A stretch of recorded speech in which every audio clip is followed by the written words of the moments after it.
Bismillahirrahmanirrahim. Ila hadratin Nabi Muhammad sallallahu alaihi wasallam wa alihi wa khairin min anbiya'i mursalin. Al-Fatihah. A'udzu billahi minasyaitonir rajim. Bismillahirrahmanirrahim. Alhamdulillahirabbil alamin arrahmanir rahim maliki yaumiddin. Iyyaka na'budu wa iyyaka nasta'in. Ihdinas siratal mustaqim. Siratal ladzina an'amta 'alaihim ghairil maghdubi 'alaihim waladdallin. Amin. Sampai mana kemarin, Mbak?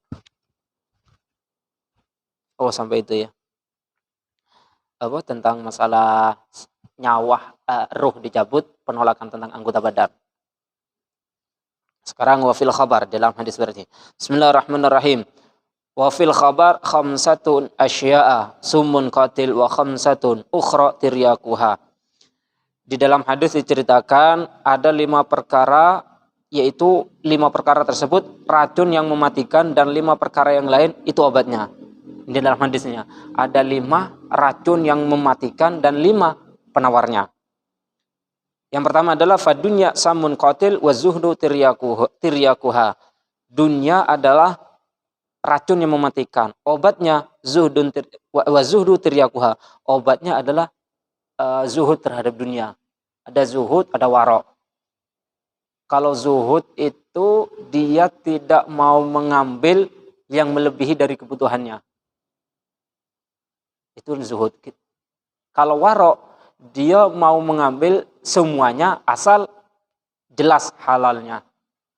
Nah, jadi berarti zuhud itu lebih tinggi lagi. Pertama warok, di atasnya lagi zuhud. Zuhud ini susah. Nah, zuhud seandainya kebutuhan kita 100.000, kok ada duit 200.000, yang 100.000 keluar. Itulah zuhud. Tapi susah. Tapi kalau warok, dia masih masuk. Tapi disaring, yang haram ditolak, yang halal masuk. Itu namanya warok. Ini bela susah kalau kita apalagi namanya zuhud. Nah, itu adalah menurut hadis ini adalah racun. Obatnya yaitu zuhud. Wal malu sumun qatil waz zakah tiryakuhu. Harta itu adalah racun yang mematikan. Obatnya adalah zakat. Penawarnya adalah zakat. Yang kedua, yang ketiga, wal kalam sumun qatil wa dzikrullah tiryakuha. Semua omongan itu adalah racun yang mematikan. Kemudian obatnya adalah zikrullah. Itu yang ketiga. Yang keempat, wal umru kulluhu sumun qatil wa ta'ah tiryakuhu. Umur semuanya adalah racun yang mematikan dan taat adalah penawarnya. Wa jaimus sana sumun qatil wa syahrul ramadan tiryakuha. Semua tahun itu adalah racun yang mematikan dan Ramadan adalah penawarnya. Jadi ada 5 racun, 5 obat. Kalau kita sampai terkena itu, nah susah. Wa fil khabar, di dalam hadis diterangkan idza waqal abdu fin naza', jika terjadi pada seorang hamba itu naza', sakaratul maut berarti yunadi mundani min qibalir rahman. Ada seruan dari Allah Subhanahu wa taala. Da'hu hatta yasriha sa'ah. Tinggalkanlah dia sampai dia istirahat, tidak langsung mencabut berarti. Ini kan ruhnya seorang mukmin, menceritakan ruhnya seorang mukmin. Ketika sakaratul maut, Allah menyeru, tinggalkan dulu, jangan langsung sekaligus. Biar dia istirahat dulu, biar dia enak dulu. Wa idza balagha sadra qala da'hu hatta tasriha sa'ah.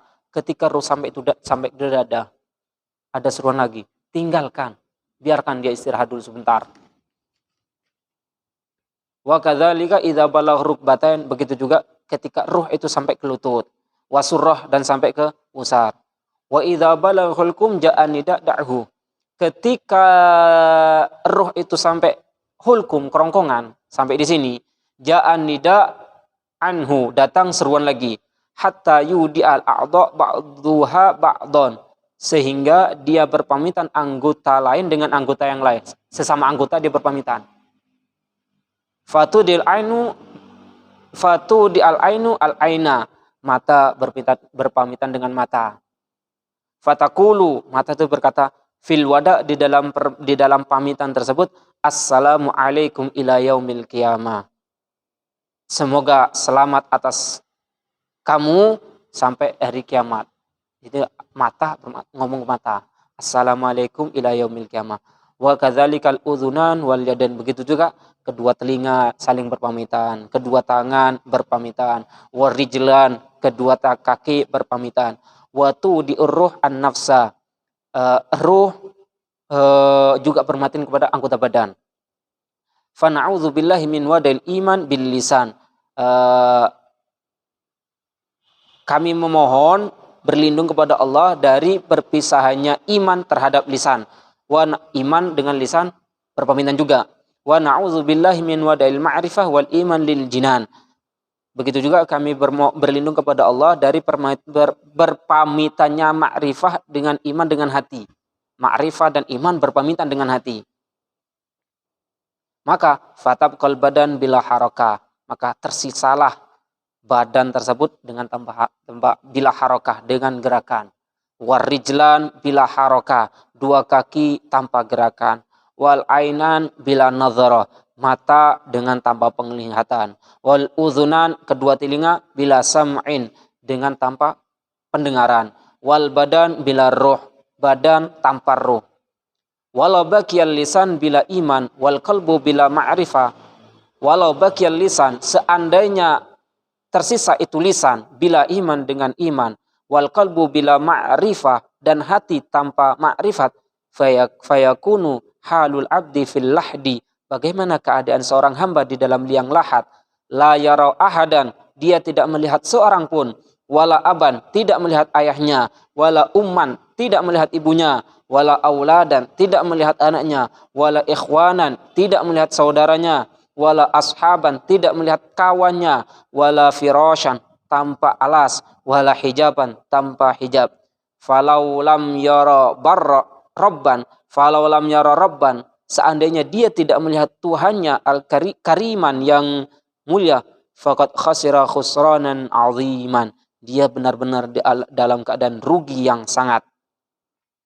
Nah, jadi kalau seandainya roh itu sudah masuk ke liang lahat, tidak ada siapa-siapa, dia tidak melihat Tuhannya, dalam artian tidak mendapat rahmat dari Allah, dialah orang yang merugi. Di dalam liang lahat tuh, tidak ada yang ngawani, tidak ada yang semuanya, tidak.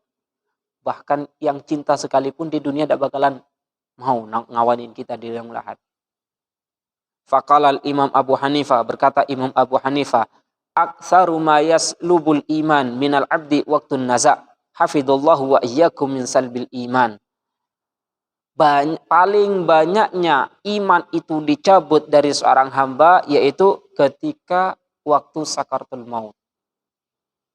Itu paling banyak. Kenapa? Ya tadi itu, karena saking sakitnya maka tidak mikir dua kali, apapun akan dikerjakan demi sakitnya hilang. Makanya kata Imam Hanifah, disitulah iman paling banyak dicabut. Bukan paling, paling banyak. Hafidullah wa iyyakum min salbil iman. Semoga kita semua dijaga oleh Allah imannya untuk dicabut ketika sakaratul maut. Nah, al-babu tsaminah. Jadi kata Imam Hanifah, disitulah perjuangan yang menentukan kita husnul khotimah atau su'ul khotimah. Balik lagi, kalau seandainya kita istiqomah, insya Allah. Tapi semuanya itu tidak ada jaminan. Saya sudah istiqomah, sholat tahajud dan lain sebagainya, itu tidak ada jaminan untuk husnul khotimah. Tapi dengan kita istiqomah, insya Allah itu tanda. Nah, seperti itu. Sama halnya ketika ada orang, saya ingin mati dalam keadaan sujud pada Allah, dalam keadaan sholat. Tapi kalau seandainya dia tidak pernah sholat, mustahil. Tapi bisa jadi. Nah, bisa jadi dia sakit, mungkin insaf, tobat. Nah, kemungkinan kecil kan masih. Tapi kalau seandainya dia istiqomah, insya Allah tercapai. Mati dalam keadaan sujud. Nah, untuk bab berikutnya, baru itu setan berperan di situ ketika sakaratul maut. Untuk bab berikutnya, yaitu bab yang ke-8. Kita cukup sampai di sini. Tanya Pak.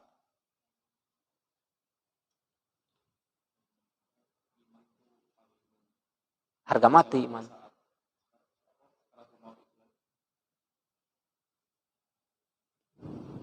Apa yang jadi godaannya iblis pada saat itu?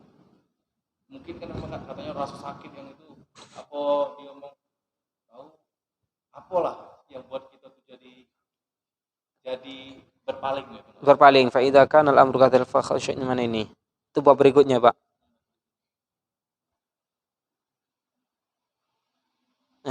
Fa yaqul lahu utruk hadzal din, tinggalkanlah agama ini. Fakul ilahin, katakanlah Tuhan itu ada dua. Itu perkataan iblis. Hatta tanju min hadhi syiddah, supaya engkau selamat dari sakit ini. Itu perkataan iblis. Itu untuk bab besok. Sama seperti iblis menggoda Nabi Adam. Yang di Al-Quran diceritakan. Kan Nabi Adam itu dilarang untuk makan buah huldi. Nah, iblis tanya, apa? Menggoda. Sampai mengatakan, saya ini menasihati engkau. Saya tidak bakal mencelakan dan sebagainya. Kenapa Allah melarang engkau makan buah huldi? Supaya engkau tidak abadi di situ. Kalau engkau makanlah biar engkau abadi. Nah, seperti itu. Namanya juga manusia. Tergoda, dimakanlah. Ya namanya, ya siapa yang tidak keinginan kenikmatan itu tetap dengan kita. Nah, begitu sampai Nabi Adam makan. Iblis yang mengatakan saya itu nasihati. Nah, tergoda. Gayanya menjerumuskan.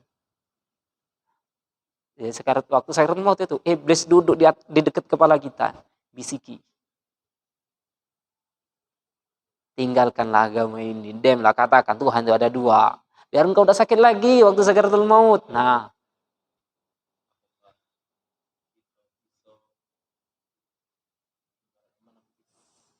bisa menepis. Insya Allah kalau istiqomah, insya Allah Pak. Asal istiqomah itulah. Dengan istiqomah itulah ada tanda-tanda.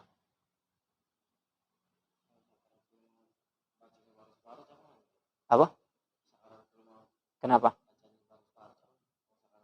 Bacaan separuh-separuh jam mana? Ah, ah. Tidak masalah gini ya.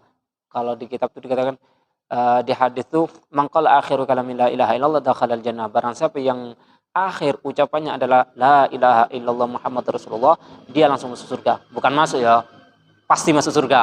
Tapi tergantung ibadahnya dulu, tergantung dosanya. Dalam artian iman sudah ada pada dia. Di akhir kalimat la ilaha illallah Muhammad Rasulullah, dia sudah pegang kunci surga. Tinggal dosanya dibersihin dulu agak masuk karena sudah ada iman. Ketika sakaratul maut seandainya sudah ditalkin la ilaha illallah Muhammad Rasulullah sudah, maka kalau sudah tersengal-sengal jangan la ilaha illallah. Kenapa? Takutnya nanti ketika la ilah mati di apa? Dicabut waktu keluar. Diucapkan Pak. Makanya kalau sudah tersengal-sengal jangan la ilaha illallah Muhammad Rasulullah, tapi Allah Allah Allah. Cukuplah.